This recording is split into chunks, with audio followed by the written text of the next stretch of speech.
வந்து யாருக்கும் தெரியாமல் வந்து சிவகாமிக்காக சமைச்சிட்ருக்காங்க. அந்த சூழ்நிலையில் சிவகாமியோட மூத்த மருமக வந்து எப்படியாவது கண்மணி தான் இங்கே வந்து இருப்பா அப்படின்னு சொல்லிட்டு தேடி வராங்க. பார்த்தா கண்மணி அந்த டைமுக்கு கரெக்டாக வந்து ஒழிஞ்சிக்கிறாங்க. கண்மணி இங்கே தான் இருப்பா, ஏன்னா அவள் ரூமில் இல்லை, உண்மையை சொல்லுங்கள் அத்தை அப்படின்னு சொல்லிட்டு கேட்குறாங்க. கண்மணி இங்கே வரவே வரல, நான் அதான் சமைச்சிட்ருக்கேன், ஏன் தான் இப்படிலாம் பண்ணுறியோ தெரியல, நீயும் ஏன் இப்படி பண்ணுற அப்படின்னு சொல்லிட்டு திட்டி விடுறாங்க. உடனே வந்துச்சு, கண்மணி இங்கே இருப்பான்னு நினச்சி வந்தேனே, வேறு எங்கே இருப்பா அப்படின்னு யோசிச்சுட்டே வராங்க. இது நம்ப முடியும் இல்லையே அப்படின்னு சொல்லிட்டு பார்த்தா கண்மணி வந்து எதிர வராங்க. இங்கேருந்து வரேன், நீ இவ்வளோ நேரம் எங்கே இருந்த?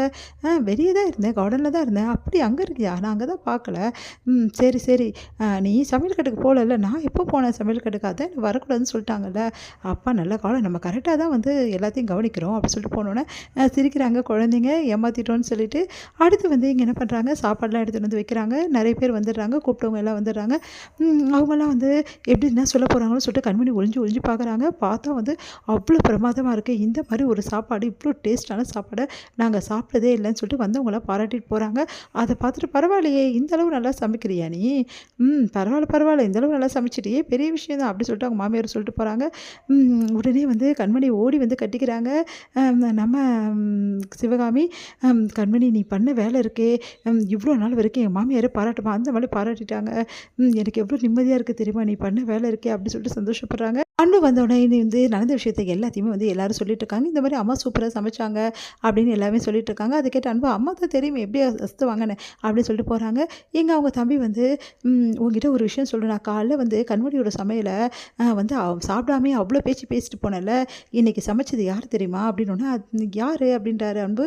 எல்லாம் கண்மணி தான், கண்மணியெல்லாம் சமைச்சிக்க சான்ஸே இல்லை, அம்மாவுக்கு கையில் பெரியம்மாவுக்கு அடிபட்டுருக்கு, அதனால் கண்மணி தான் சமைச்சிருக்காங்க, ஆனால் அது கூட தெரியாமல் பேசிகிட்டு இருக்க, ஏன் தான் வந்து இப்படி இருக்கியோ அன்பு அப்படி சொல்லிட்டு போகிறாரு. ஒன்று யோசிக்கிறாரு, என்ன ஆச்சு, அவளை சமைச்சு இவ்வளோ எல்லோரும் பாராட்டுறாங்களா, நம்பவே முடியலையே அப்படி சொல்லிட்டு அன்பு யோசிக்கிறாரு. இங்கே வந்து எல்லோரும் கோயிலுக்கு போகலாம் அப்படின்னு சொல்லிட்டு பிளான் பண்ணுறாங்க.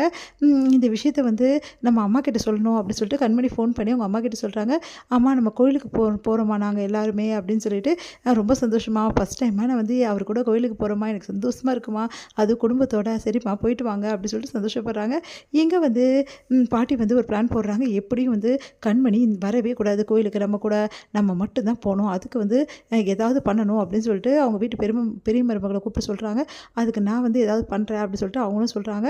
எல்லாருமே கிளம்பி வராங்க. கண்மணி வந்து கிளம்பிட்டியாம்மா, சரி போகலாமா அப்படின்னு சொல்லும்போது அவங்க வீட்டு பெரிய மருமக சொல்கிறாங்க, ஐயோ நான் மறந்தே போயிட்டேன், முக்கியமான ஆள் வந்து இன்றைக்கி எடுத்து வந்து கொடுப்பாங்க என்னோட சேனல் விஷயமா, நான் என்ன பண்ணுறது, நான் போயிட்டேன்னா அதுக்கப்புறம் அவ்வளோதான், யாராவது இருந்து வாங்கினா நல்லாயிருக்கும் அப்படின்னு சொன்னோன்னே கண்மணி வந்து அப்படியே பார்க்குறாங்க.